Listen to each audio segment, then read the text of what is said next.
नमस्ते and hello my lovely lovely friends.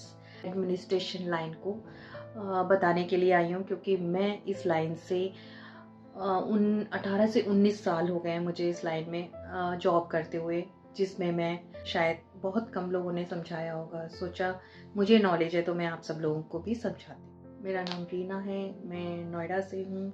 मेरी as अभी 42 हो चुकी है और मैं इस लाइन में 18 से 19 साल हो चुके हैं मुझे, जिसमें मैंने शुरू से स्टार्टिंग से और अभी तक 19 साल में कितना स्ट्रगल किया है, क्या क्या मुझे इसमें अचीवमेंट मिली हैं, क्या क्या मुझे परेशानी हुई है यहाँ तक पहुँचने में, वो सारी चीज़ें मैं आपको बताऊंगी। क्योंकि कोई भी काम आसान नहीं होता, क्योंकि फैमिली भी है, बच्चा भी है जिसको मुझे संभालते हुए इस जॉब को करना है।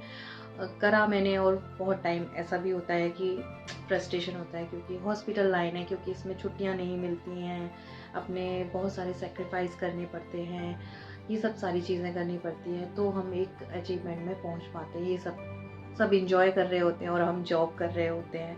सारी फैमिलियां शादियां कर रही होती हैं, इंजॉय कर रही होती हैं और हम जॉब कर रहे होते हैं। आपको जैसे कि पता ही होगा, कोविड टाइम में सब कुछ बंद हो गया था बट हॉस्पिटल लाइन ओपन थी, जिसमें चाहे चपरासी से लेके डॉक्टर तक है, सब लोग काम कर रहे थे। ये बताना चाहूँगी हॉस्पिटल लाइन कितना इम्पोर्टेंट है और सेफ भी है। ऐसे टाइम में लोग कितना परेशान हो गए थे बट हम लोग भी डर डर के जाते थे, जिसमें हमें सारी फैसिलिटी मिली। हमें उस टाइम पे अच्छा लगा कि हम सही लाइन में हैं। सब कुछ बंद हो गया था बट हॉस्पिटल ओपन थे इतनी महामारी में। तो इस क्या क्या आपको करना चाहिए, क्या नहीं करना चाहिए। तो सबसे पहले मैंने ये जर्नी स्टार्ट की थी 2005 में, जब मैं बहुत छोटी थी, 21-22 साल की थी, तब मैंने ये स्टार्ट किया था जॉब प्रोफाइल। एक्चुअली मेरी एजुकेशन तो कुछ और थी बट वहाँ पे भी कुछ चीज़ें मांगी गई। मैं हॉस्पिटल लाइन में डाइटिशियन का काम कर रही थी और मैंने सारे इग्नू से इसके वो किए थे, बट एमएससी नहीं किया था, सारे डिप्लोमास किए थे मैंने। तो उसमें क्या हुआ कि वहाँ जाके मुझे एक चैलेंज दिया हॉस्पिटल लाइन में कि आप चूज़ कर सकते हैं एडमिनिस्ट्रेशन में जाना है या डाइटिशियन में जाना है। बट मुझे जाना तो डाइटिशियन में था, एक डिग्री के लिए मुझे कि आप ये कर लें तो हम आपको डाइटिशियन में ले लेंगे, नहीं तो आप तब तक ये ट्राई कर सकते हैं। तो मैंने चैलेंज एक्सेप्ट कर लिया, ठीक है यार मैं इस लाइन को भी ट्राई कर लेती हूँ, बाकी डिग्री के लिए मैं आगे कर लूँगी।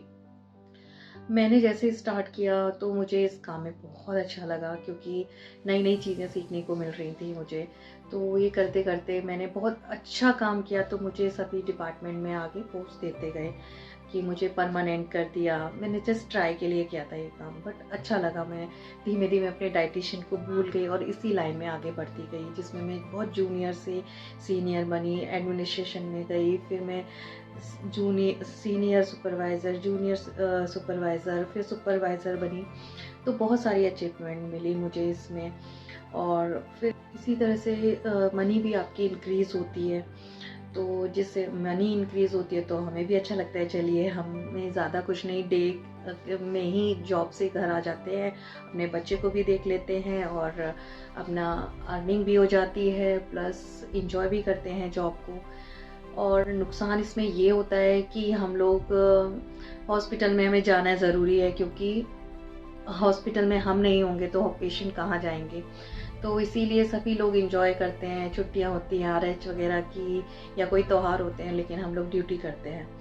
तो यही एक नुकसान है। तो थोड़ा हर्ट होता है कि यार हॉस्पिटल लाइन एक ऐसी है जिसमें कभी बंद ही नहीं होता, हमें छुट्टी ही नहीं मिलती। संडे की वीकली ऑफ मिलती है नेचुरली, उस जगह फिर कोई और करता है, लेकिन जब फेस्टिवल्स होते हैं या कुछ होता है तो उस टाइम पे ज़्यादा रश हो जाता है तो हम लोगों को छुट्टी नहीं मिलती। बट ठीक है, अब हम मैनेज कर लेते हैं, इतना टाइम हो गया है तो हमें हैबिट हो चुकी है इस चीज़ की। हमारी डिग्री क्या होनी चाहिए इस जॉब प्रोफाइल के लिए, एडमिनिस्ट्रेशन लाइन के लिए। इसमें आप देखिए, मैंने तो बहुत शुरू में लगी थी, तो मैं आई किसी और चीज़ के लिए थी, इस लाइन में लग गई। लोग अब इसके लिए बहुत कोर्सेज करने लगे हैं, जिसमें आपका मास्टर इन हॉस्पिटल मैनेजमेंट, इसके कोर्सेज होते हैं बहुत सारे, तो आप उसके अकॉर्डिंग भी आ सकते हैं। प्लस डिग्री तो होनी ही चाहिए ज़रूर। डिग्री होने से क्या होता है कि आप एक तो कॉन्फिडेंस रहता है, आपको लो फील नहीं होता। डिग्री तो कंपलसरी होती है हर हॉस्पिटल में। इसमें आगे क्या क्या लाइंस में आप जा सकते हैं, क्या क्या चीज़ें आप इसमें एडमिनिस्ट्रेशन में, ये नहीं होता कि सिर्फ रिसेप्शन पे बैठ गए और ये है, नहीं। इसमें IPD, billing, OPD, management, patient service, और इसमें बहुत सारे डिपार्टमेंट्स होते हैं जिसको आप चूज़ कर सकते हैं। वो आपकी क्वालिफिकेशन एंड डिग्री पे डिपेंड करता है, जिसको आप अगर मैं इसको धीमे धीमे आपको आगे चल के भी बताऊंगी कैसे कैसे। अभी जस्ट मैं आपको थोड़ा थोड़ा बता रही हूँ इसके बारे में। आगे और भी सीरीज आएंगी जिसमें हर चीज़ को लेके मैं एक एक करके आपको बताऊंगी किसमें कैसे कौन सा कोर्स करना चाहिए और सैलरी कितनी होनी चाहिए, कितना क्या किसके लिए। अभी तो नया रूल ही आ गया है। अभी जितना आप एक्सपीरियंस करके आएंगे तो उसी के अकॉर्डिंग आपको सैलरी मिलती है। प्लस फ्रेशियर आते हैं, डिग्री के साथ आते हैं, इसी कोर्स को करके आते हैं। तो आजकल का जो रेशियो है 35 से स्टार्ट होती है सैलरी न्यू फ्रेशियर के लिए, और थोड़ा और एक्सपीरियंस करके आएंगे तो फिर जिसमें आपको और भी सैलरी आपके उसके अकॉर्डिंग बढ़ सकती है। इसमें सैलरी भी कैटेगरी बटी हुई है डिपार्टमेंट वाइज, क्योंकि इसमें भी बहुत छोटे अलग अलग डिपार्टमेंट होते हैं, उसके अकॉर्डिंग सैलरी होती है। वो भी मैं बताऊंगी किस डिपार्टमेंट के लिए किस उसके लिए कितनी सैलरी होती है। सैलरी बस यही बता सकती हूँ, अभी 35,000 से स्टार्ट होती है। आप 80-50 तक जा सकते हैं इस लाइन में। एडमिनिस्ट्रेशन की जो बहुत सारे डिपार्टमेंट्स होते हैं जिसमें आप इतनी सैलरी पे अचीवमेंट ले सकते हैं। कि घर के साथ हम इस जॉब को कर सकते हैं नहीं कर सकते हैं, इसके लिए ये बेस्ट लाइन है, दिन में हो जाती है, जिसमें फैमिली को भी देख सकते हैं और अपनी जॉब को भी कर सकते हैं। और आप लाइफ में कुछ करना चाहते हैं, जॉब करना चाहते हैं, तो आप इस लाइन को बेस्ट, ये लाइन है, ये मेरा एक्सपीरियंस है। क्योंकि इसमें क्या होता है कि आप जॉब भी कर रहे हैं, आप हॉस्पिटल लाइन से जुड़े हैं, मेडिकल लाइन से जुड़े हैं, आपको कोई प्रॉब्लम होगी तो सीधे हॉस्पिटल में सारी सर्विसेज मिलती हैं, प्लस काम भी करते हैं, बच्चे अच्छे एजुकेशन दिलवा सकते हैं, और प्लस घर को भी मैनेज कर सकते हैं सुबह शाम। वो आप पे डिपेंड करता है आप किस तरह से कर रहे हैं, क्योंकि सभी के फैमिली में अलग अलग होता है। और मैं तो सिर्फ इंडिविजुअल करती हूँ, क्योंकि बच्चा और हस्बैंड ही हैं जिसमें मैं मैनेज करती हूँ, सब कुछ करके जाती हूँ, फिर आके करती हूँ, फिर दिन भर में हर चीज़ मैंने सेटल कर रखी है। इसी तरह से आप लोग भी कर सकते हैं। वो मैनेज आप किस तरह से कर रहे हैं वो भी अगर आप जानना चाहते हैं मैं बता दूंगी, क्योंकि ये मेरा मैनेजमेंट है, मैं अपने अकॉर्डिंग मैनेज करती हूँ इस चीज़ के लिए।